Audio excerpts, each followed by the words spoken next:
What's up, y'all? This is Zeno. Welcome to this video where I'm going to talk about my Glock 19 for a minute. This is a Gen 4 Glock 19. It's relatively new. Only had it for a short period of time. It's not the first Glock I've ever had. It's not the first Glock 19 I've ever had.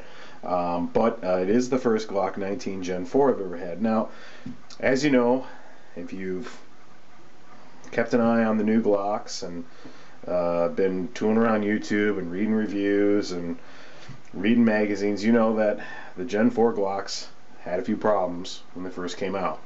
And as a result of that, I saw some guys on YouTube and heard about some stuff over the forums and things like that. Some people were having some problems with them, mainly as a result of the new spring that's inside.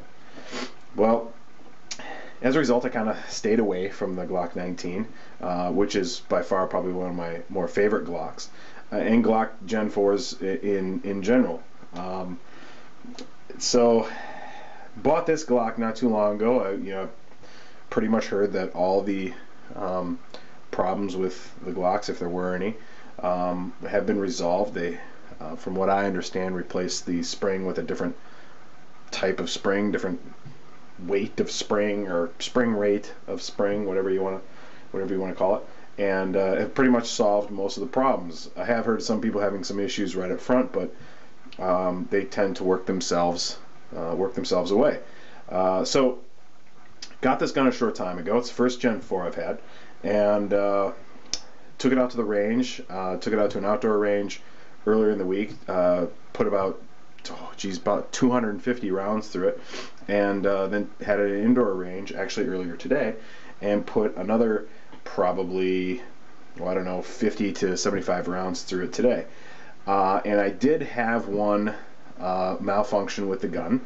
I had a stovepipe jam, and for those of you who don't know what a stovepipe jam is, that is where you get a shell casing stuck in the ejector port of the gun.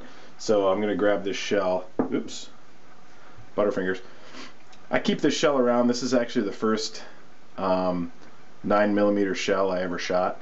It's not the first gun shell I ever shot. First gun shell I ever shot, I was a kid with my grandpa, and I never thought to actually keep the thing. It was actually a shotgun, to be honest with you. But this was the first 9mm shell I ever shot as once I grew up and got a little older and actually started getting into guns. And the very first time I ever kind of shot a gun for real, shot a 9mm handgun. It's the first handgun I ever shot too. Before that, was always shotguns and rifles and things like that. So first handgun I ever shot was a Beretta, and it was 9mm, and that's the casing right there. So cool little story. But if you don't know what a stovepipe jam is, I'm going to try to recreate it here for you. You got to kind of rack your slide back a little bit. It's basically what happens when you get a shell caught in the gun exactly like that, maybe sticking out a little bit more, but that's what a stovepipe jam looks like, and it'll stop you dead in your tracks.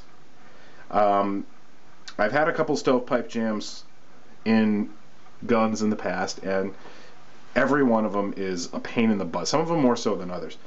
Some of them you can just kind of slap the shell and it will pop out and you can just keep shooting. Others you can just rack the slide back really hard and it will cycle. I've also had some where I've spent 10 minutes trying to drop the mag and get everything, to work again. I've had some that were pretty bad. Not all with Glocks. I've had stovepipes on some other guns, but that's basically a stovepipe jam.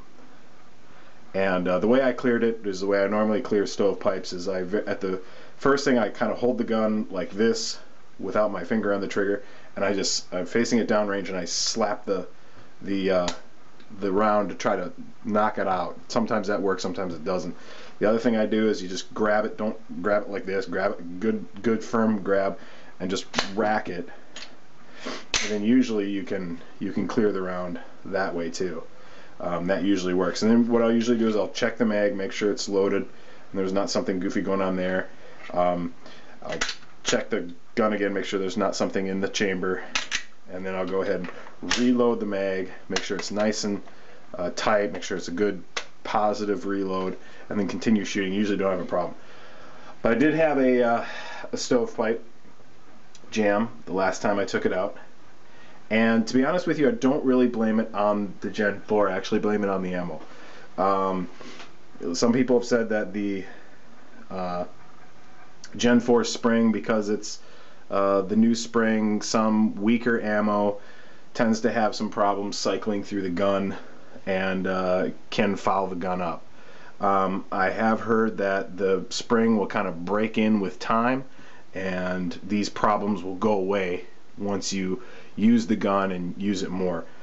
The ammunition I was using was Federal. I was shooting a number of different types of ammunition that particular day. This is the day that I shot around 250 some odd rounds through the gun, and I shot Remington UMC, I shot Lawman, I shot Winchester White Box, and the Federal. I had no problems with any of the ammo except for the Federal, and I did notice that it was the weakest ammo out of all of them. I wasn't just shooting the Glock either. I was shooting a few other of my other guns also, and noticed in those guns too that it was the weakest ammo. Didn't have a problem with it. Only had the one jam in the Glock. But did notice it was the weakest. By far the strongest ammo, the ammo with the most kick, was the Lawman. So, and that particular day I shot my Beretta 92, my Smith & Wesson M&P, and my Glock 19, all 9mm guns. So that's the story. That's what I experienced. So I kept a close eye on it for the rest of the shoot there. I took it out again this morning and shot it probably about 50-75 rounds this morning, and haven't had a problem with it since.